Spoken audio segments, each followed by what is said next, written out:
Junior NTR Devara movie Nizam లో all time record అయితే కొట్టింది.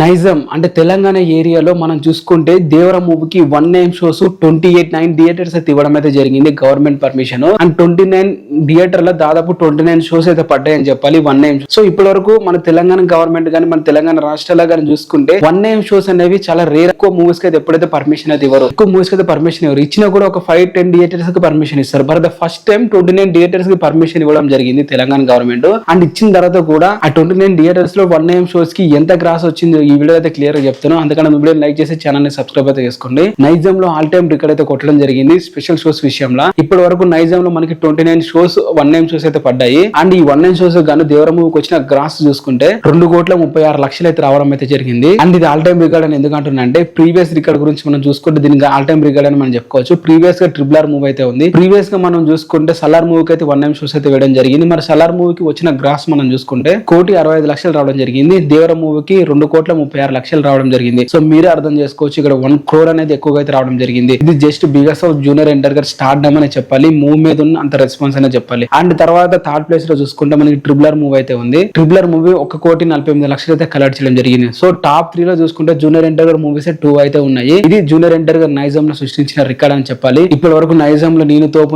అని చెప్పుకున్న ప్రతి ఒక్కరికి నేనే అన్ని ఏరియాల తోపు అని చెప్పేసి జూనియర్ ఎన్టీఆర్ అయితే ప్రూవ్ అయితే చేస్తున్నారు. మరి ఈ నైజాం రికార్డ్ మీద మీ ఒపీనియన్ ఏంటి కింద కామెంట్ చేయండి. వీడియోని లైక్ చేసి ఛానల్ ని సబ్స్క్రైబ్ అయితే చేసుకోండి.